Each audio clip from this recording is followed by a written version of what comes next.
It's the Unhappy Hour. Broadcasting to you live from the Milky Way Galaxy, the solar system, planet Earth, North America, the United States of America, California, Los Angeles to be specific. Hello, everybody, and welcome to the Unhappy Hour here on the TNAM Radio Network here at the New American Media. My name is Brian Engelman, and I am going to be your host, and we are going to be talking about the Cleveland Cavaliers' very first ever NBA Finals victory. Yeah, think about that.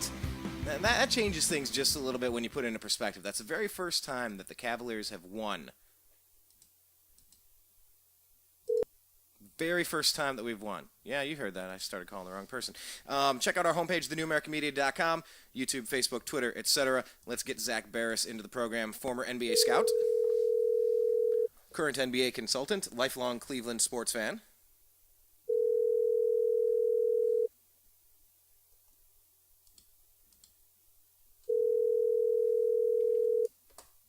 Brian, how you doing? Oh, my Lord. Are you drained? Physically, I feel like I played 48 minutes tonight. 53. If it takes 53. No, I didn't play overtime also. You fouled out in regulation? Put it this way, I was angry tonight when that game got taken to overtime. I was pissed. So was I. You know what? They managed to come out. They could not buy a call. I was angry. Couldn't buy a call, but you know what? They came out to win. And like I said, they're for a second from being away. You know, they're a half an inch away from being up 2-0 right now, heading back to Cleveland. You know, I'll take it 1-1. If you would have told me, you know, I'm being truthful with you. I didn't have a ton of faith tonight going into this game without Kyrie. I thought it was going to be very tough. Dellavedova did not shoot well. Offensively, he was not good. Let me pull up his stats real quick so we can just go over because he was our second best player tonight. So let's take a look at this. If I want to get his exact stats, so I'm not wrong when I say our second best player tonight had a total. Hold on, it's coming up. So Dellavedova had a total. He went 3 for 10 for 9 points and had 6 turnovers. It was plus 15 on the court. Yeah, the plus 15. The minus 21 tonight. You know what? Tristan was neutralized. What were they doing to neutralize Tristan? You know what? Offensively, couldn't do anything. You know, but the thing is, the Cavaliers played their game, and this is exactly what they wanted tonight. They wanted a low-scoring affair, keep Golden State, force the game into the half court, not the full court offense, force Golden State to slow down the tempo. They did just that, and this is why they won. And this is the reason why they have a good shot in the series to win this all. You know, because like I said, they're coming home with home court advantage now. You managed to play Golden State and beat them at your own. You know, you made Golden State play your game. You made them play your game. You hold them under 100 points, you're going to beat them. Now, I expect Tristan Thompson, you know, fine, with a little bit of the offensive ineptitude. But I was counting countless times where it seemed like in the Bulls series, in the Hawks series, Celtics series, he was able to get those rebounds. And yes, he did have quite a few rebounds. He had 14 of them. Don't forget he did not play a bad game though up until the finals. Let's put it that way. I mean, he was perfect, literally perfect through the first 14 games. I mean, 7 offensive rebounds, 14 total. It wasn't bad. It was just I felt like they were doing a very good job of keeping him boxed inside so he couldn't even have chances at these. And I don't know if he's out of position or if something's weird. No, I just don't think, you know, the way they played him tonight. But the thing is, you know, Golden State chose to take some options out of the game and not defend others. I mean, look what Tmofey Mozgov did. He was fantastic. Again. I called that Mozgov was going to be the key to this series. I just had a hunch after watching a little bit of the Hawks series they were going to him more. He had 17 points and on 8 shots and 11 rebounds in 29 minutes. I mean, like I said, you get 3 role players in the Cavaliers offense along with LeBron to play well, you win. It's been like this every series. And then just imagine if they all played well. You'd be killing teams, but they're not. So you get that efficiency where you got Mozgov playing well, you got Dellavedova playing well. James Jones was good tonight, too. Even James Jones defensively tonight, I can say it, was great. I mean, their game plan literally, and he helped spread the floor when LeBron was on the court, too. I mean, like I said, this is just, you know, they blew it at the end, but they came back. They were resilient overtime. I thought as soon as that game went in overtime, I was like, crap, they're done.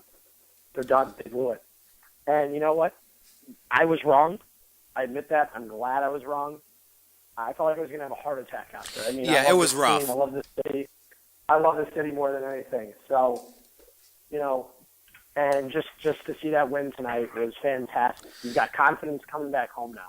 Yeah, let me ask you about Tristan Thompson for a second. They went to hack a Tristan.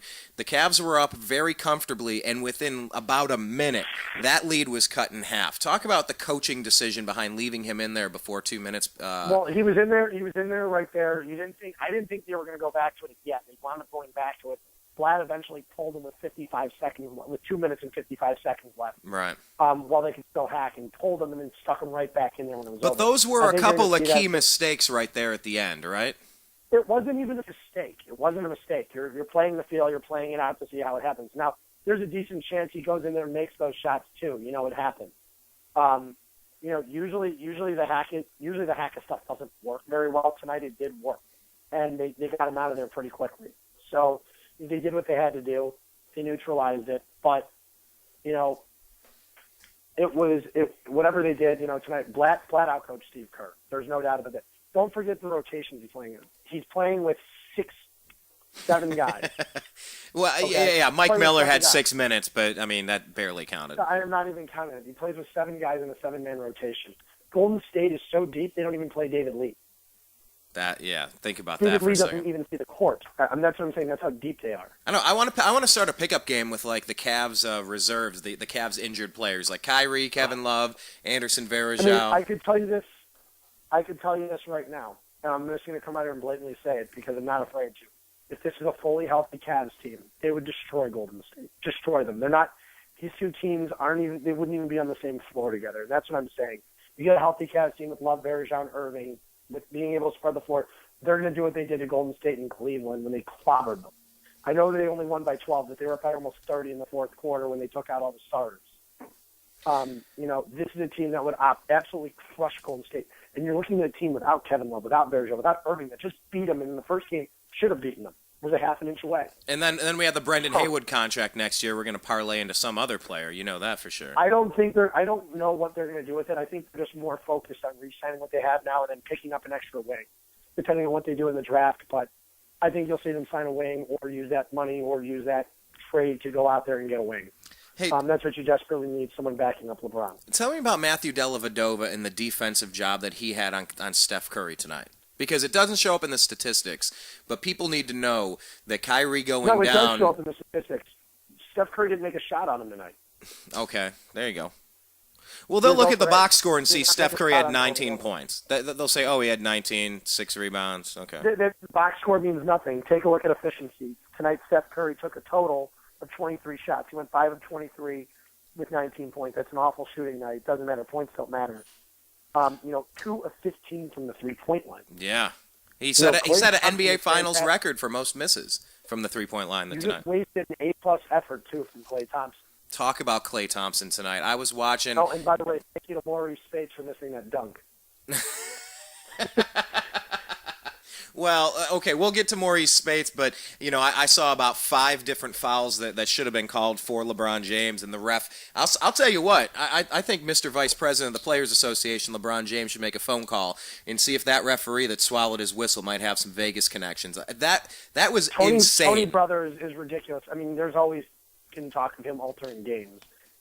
I mean, he is literally the worst ref in the NBA. I mean, there were so many fouls that weren't called, but you know, I'm not going to sit here and front about that now because they won. Yeah, but my concern is he going to be back in any of these other games, or can they yank him for just a horrible performance? They can yank him, though. If those calls are that bad, they can yank him. But I don't think they will because he's never been yanked before. Do you think they were that bad tonight? Terrible. It was some atrocious calls. I mean, he got hacked 2 hands across both of his shooting arms. There were bad calls both ways on the floor, though. I mean, there was a play that Klay Thompson had on LeBron that was clearly. I mean, there was no issue. There was no foul. You know, it was one of the cleanest plays ever. They called a foul. I mean, there were a ton of. I counted 15 to 20 terrible calls tonight. Well, and LeBron had those 2 or 3 or 4 go against him right toward the end of regulation, and then J.R. Smith jumps straight up in the air. Curry leans into him and gets that call at the end. You're like, seriously, this is after 4 times you're going to swallow your whistle and just let them play, but you're going to call this thing where the offensive player initiates contact by diving diagonally toward another player. I don't know. I'm getting really annoyed by that. I would think that a multiple-time MVP, a multiple-time NBA champion like LeBron James, one of the best players to ever play the game, might get a 50-50 call in the final minutes in a very important finals game, because I think he's kind of earned it. And these were blatant. The ref was right in front of him. The thing is, the NBA, I mean, there were 2 flagrants on LeBron tonight that they should have called. One on Draymond Green, I believe the other one on Bogut, that weren't called tonight. The thing is, the NBA is in a desperate situation where they need to protect their superstars. Yeah, they do. That's why that foul. It should have been a flagrant. There should have been 2 different flagrants tonight called. It's very disappointing to see that. I don't care who it is, but if you got to protect your superstars. It's a league driven by superstars. You need to protect your players. Yeah, well, you look at LeBron. Or one of them was on Iguodala. I mean, there were a few of them tonight. Yeah. It was so frustrating to watch right down the line. But, man, Dellavedova going clutch, getting those rebounds, hitting those 2 key free throws. I mean, Dellavedova, it's hard to say anyone else is the most valuable player of this game when LeBron puts up 39 points, 11 assists, 16 rebounds, another triple-double. But the weird thing is that his plus-minus is 0. You would think it would be through the roof, and somehow it's because he's 0. on the court the entire game, Brian. All right, I guess then fine. It Yeah, came that's down why. to He's not playing 35 minutes here and there. He's literally on the court. I think LeBron played a total tonight, 50 minutes. Yeah. I mean, so expect his to be 0. They won by 2 points. All right, well, you know what? Thank you. So Now that I think about it. They were a +2 when he was out of the game. That's it. Yeah, I just didn't think that he was gone for that long. Mozgov was a +11. I mean, these are the weirdest numbers. Mozgov was a +11. You don't see him returning. Tristan's a -21. Dellavedova is a +15, and James Jones is a +22. What did you see Mozgov doing that was exploiting some weaknesses on the Warriors? He was able to dominate the interior. I mean, he's just a better player than Andrew Bogut, which I've been saying all along. I mean, this is why the Cavaliers, when they play big, they're crushing Golden State, because Golden State thrives on the small ball. It's what they do well. Cleveland can play well big. I mean, that's what I'm saying. If they had Anderson Varejao, just God, it would be such a sight. I know. Watching him and Mozgov together in the front court, they'd be fantastic. And I'm looking forward to it next year. But yeah, same here.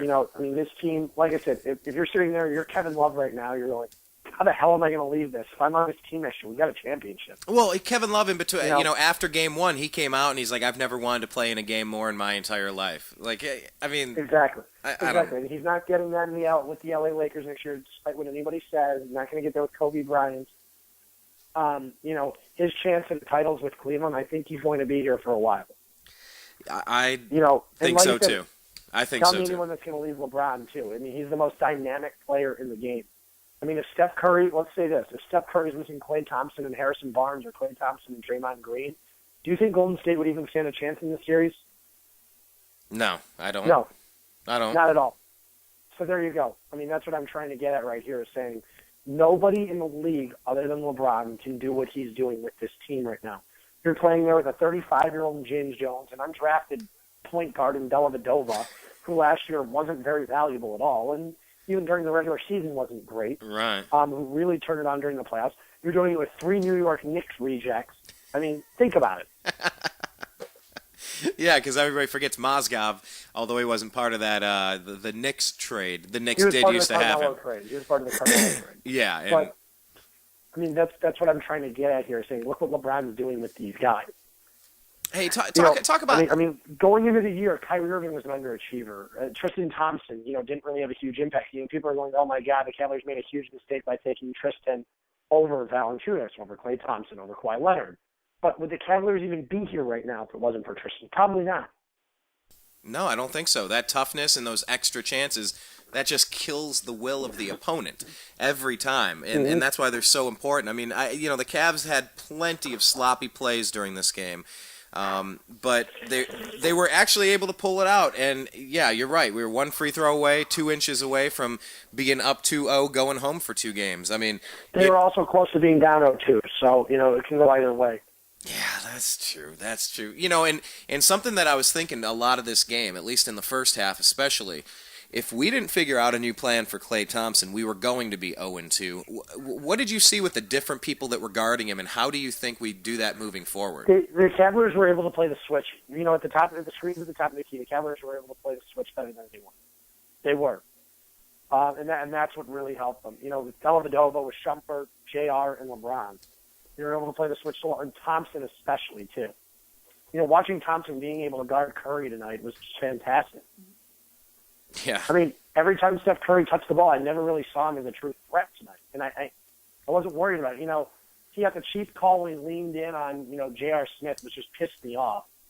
It's something the NBA has to rethink. It's very chintzy. Dwayne Wade's signature. It's Dwayne Wade's signature move, too. Uh-huh. Yeah. Yeah, it's very chintzy. I get it, but I don't know. Hey, I wanted to ask you about Dellavedova. How much does it affect an offensive player? Obviously, we saw Steph Curry's numbers way down, but talk about what it does to an offensive player when they have such a gnat who is just stuck to him like Velcro the whole game, and how they get worn out over a game and over a series. You played basketball, Brian. You know how annoying it is and how difficult it is to have someone on you. I kind of was that guy.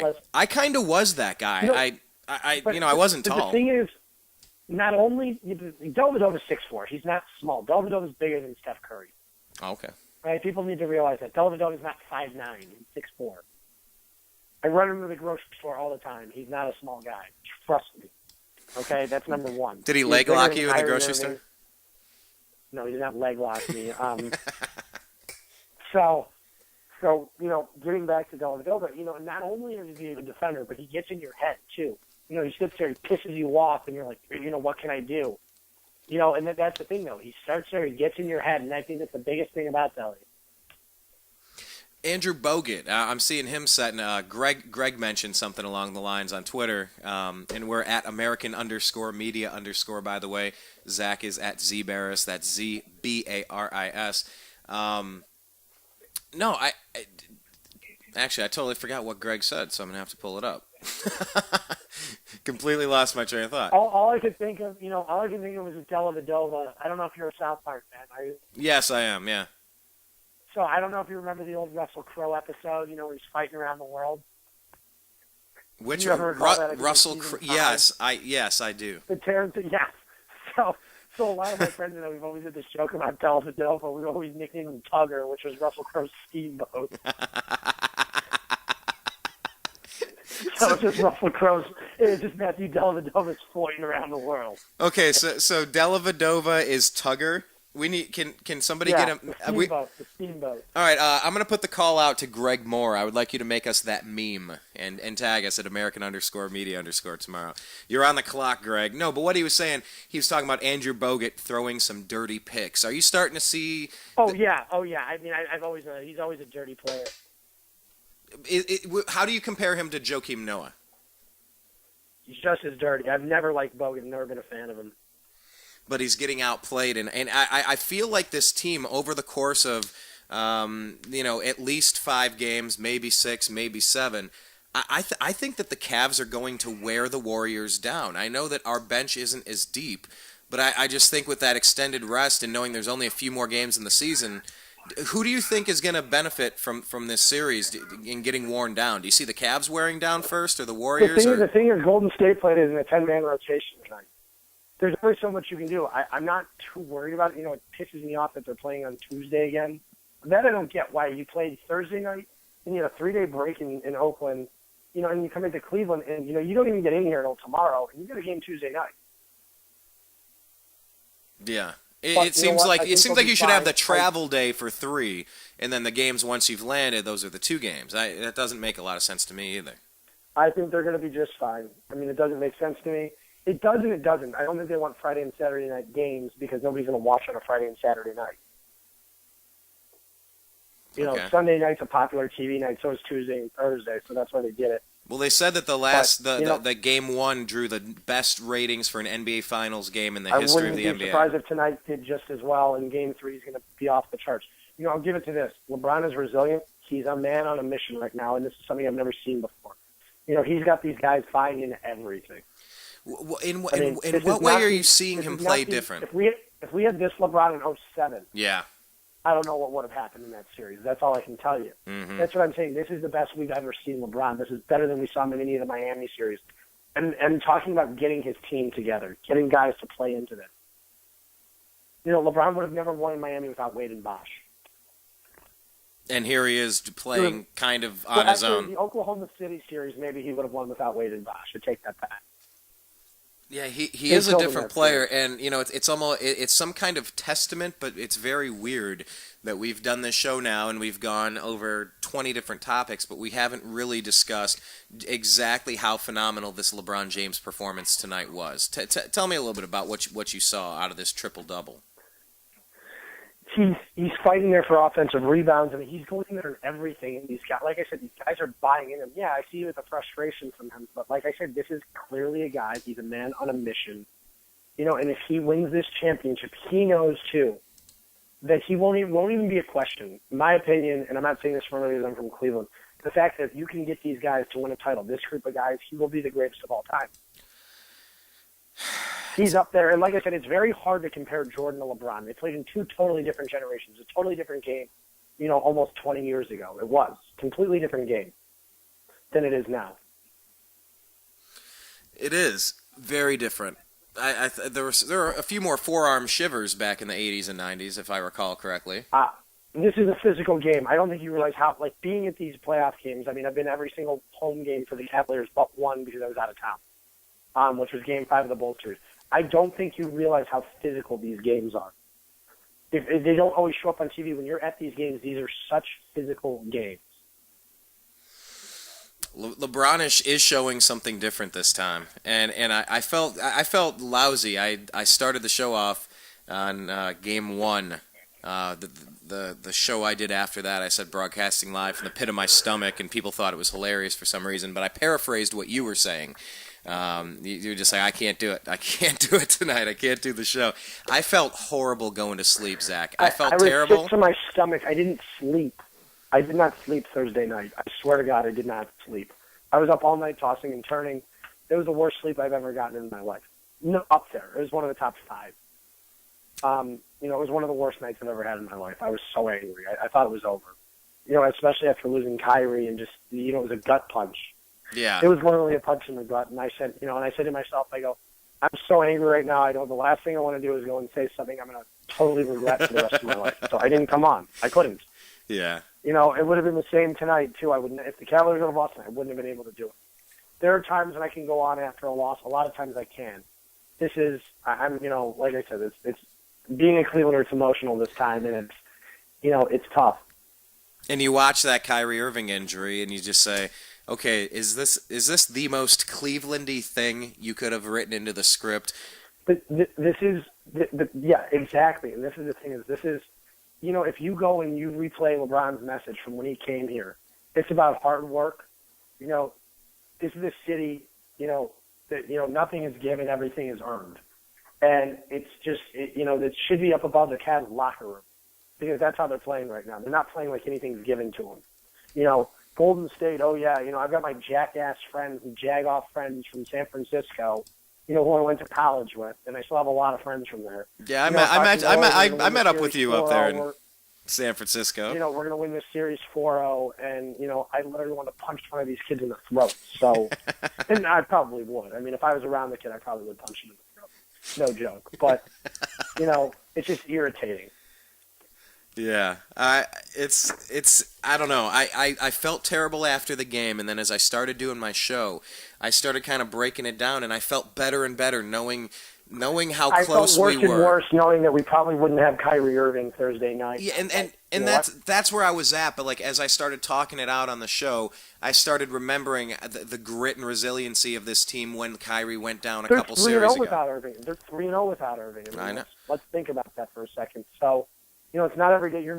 Trust me, this is not a better team without Kyrie Irving. He was phenomenal in Game 1. One of the best performances I've ever seen by him. He was actually. great. You know, his defense was fantastic. Everything about Kyrie in Game 1 was fantastic. It was. And that's Corey, one of our regular listeners. He brought up a fact. His opinion, but he said, you know, that this is what pisses me off about Kyrie Irving. And he said, you see him playing defense. He's locked in. He's blocking the MVP on drives to the hoop.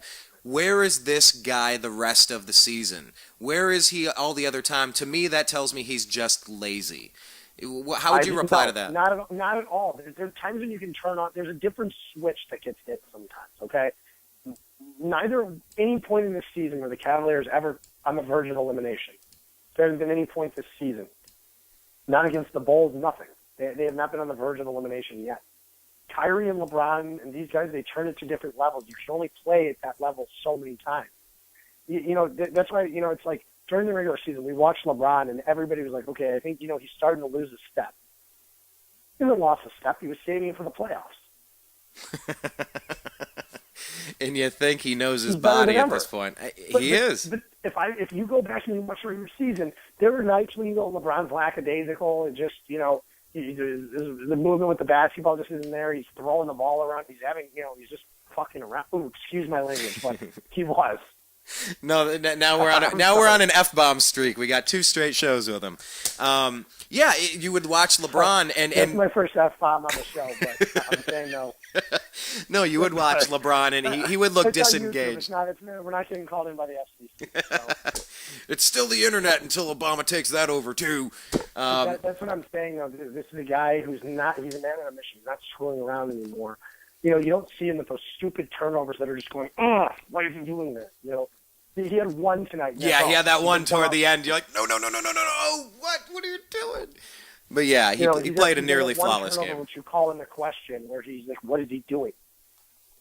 Yeah, but, like I said, he's the smartest basketball player in the league.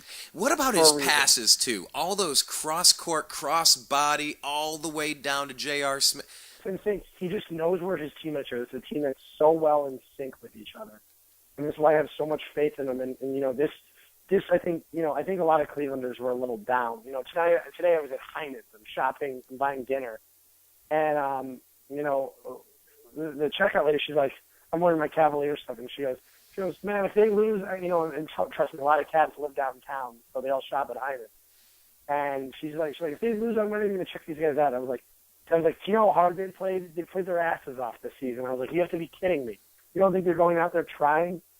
I was like, this is a team, they're limping around. They're a team on a 7-man rotation right now when they really should be, when they have 3 potent, 2 all-stars, and then you have another, you got another really serviceable player who can just sit there and dominate, who's a sick, and Anderson Varejao. It frustrates me to see people going, writing the Cavs off beforehand and going, oh, this team's not trying. This team, I don't, like I said, care what happens at the end. But either way, this team's giving maximum effort. That's what LeBron said. I'm not going to guarantee a win, but I'll guarantee you we're going to play our asses off. And that's all that matters. And a team like that's doing that now, you're coming back with home court advantage. I'm not going to sit there and write the Cavs off. I went there tonight. I was hoping for a win. Did I expect a win tonight? No. I wanted a win more than anything. And I wasn't sitting there going, oh, they're going to lose. I just didn't know what was going to happen tonight. I really didn't. And you could tell though. I mean, you could tell that they're both defenses are really making it hard. I mean, it was a low scoring game even with overtime. 32.6% from the field tonight. It's on ESPN right now, and that's why I'm saying it. It was the lowest. It's the lowest shooting percentage ever for a winning team since the 1954-1955 season on the road. Oh, what season was it when the only other players that have been to 5 straight finals, wasn't that the 50s or 60s Celtics? 60s, and it was the Celtics over, yeah, which doesn't count. The NBA was a different era then. I mean, I would have been in the NBA back in the 50s.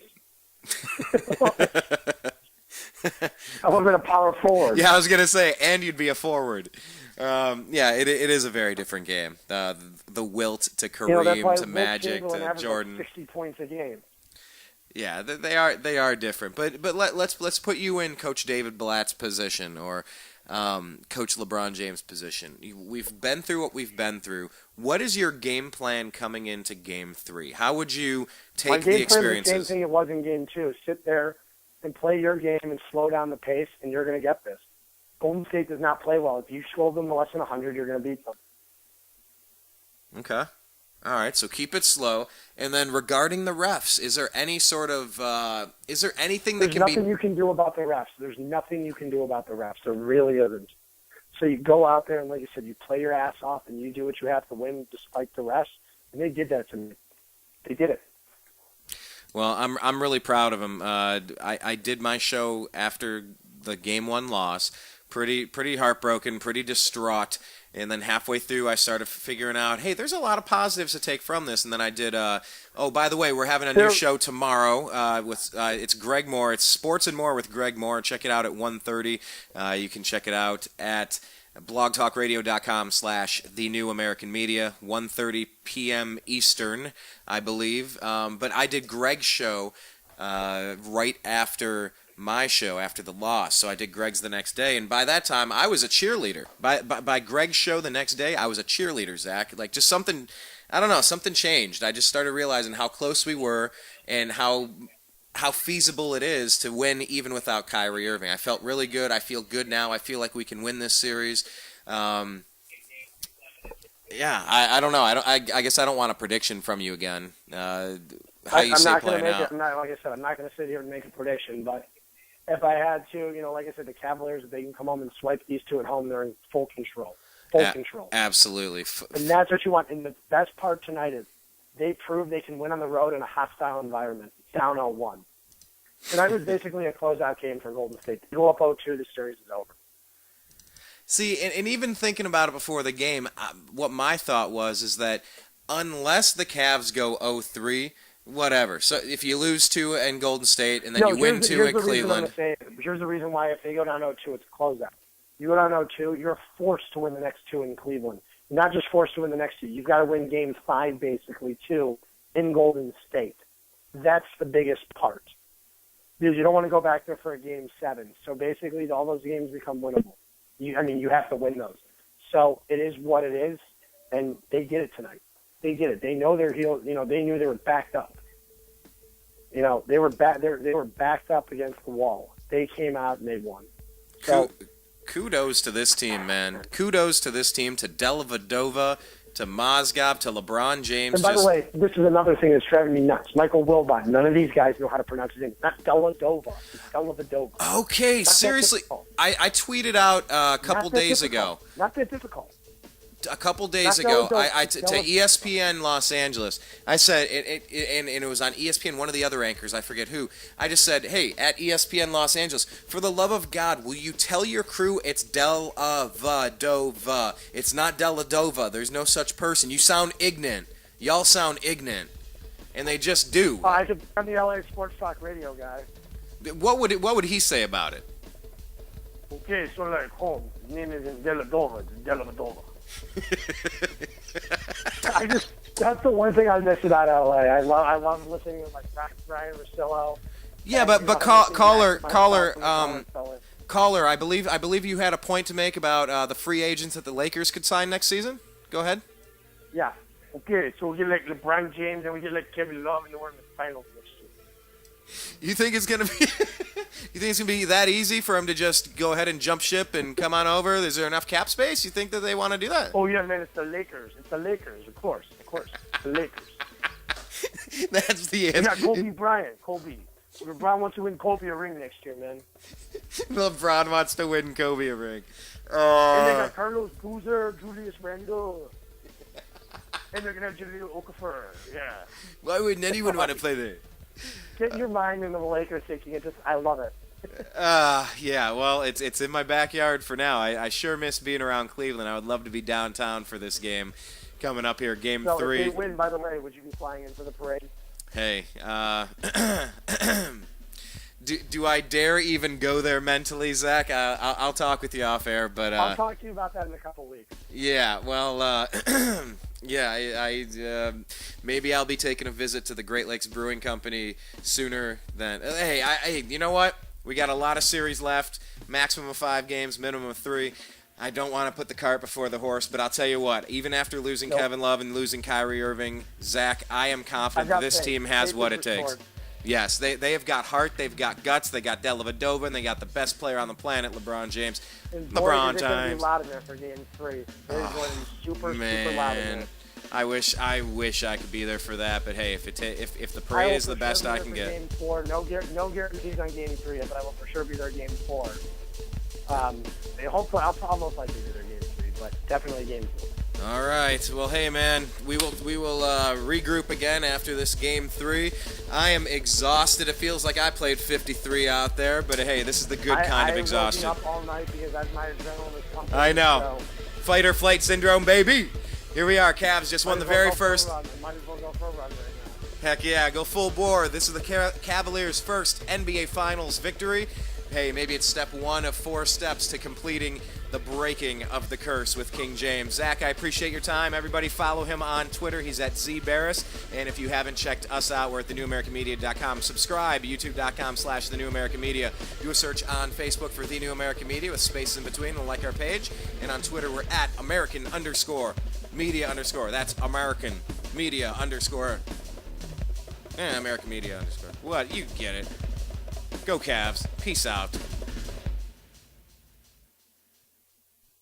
This is John B. Wells reminding you that not only is Brian Engelman a cool guy, and not only is the newamericanmedia.com a very cool platform, but here's a cool idea for you, too. Are you alone? Not really. Do you like dogs? Do you like cats? You do. Of course you do. Everybody does. One or the other, maybe even both. You know, there are a lot of dogs and cats that are at shelters right now, and if somebody doesn't take them home, they're going to wind up euthanized. That's a nice way of saying they're going to be killed, because there's simply not enough room. I guarantee it, the best dogs and the best cats, the best pets come from shelters. There's something about dogs and cats. They know. They know where they are. You walk through one of them, and certainly at least one is going to look at you and go, I wish you'd take me home. I'm in hell. Please take me out of here. It'll be the best thing that you ever did for your soul. You'll feel good about it. And not only that, but you have a friend for life. Doesn't matter if you got money, you don't have money. Well, it doesn't make any difference to a dog or cat. All they need is the sound of your voice and maybe even the stroke of your hand, and they're fine. Maybe a little food every once in a while. The sweetest sound that those pets ever hear is your voice. Think it over and adopt a cat or a dog from a local shelter today. I'm telling you, you'll be glad you did.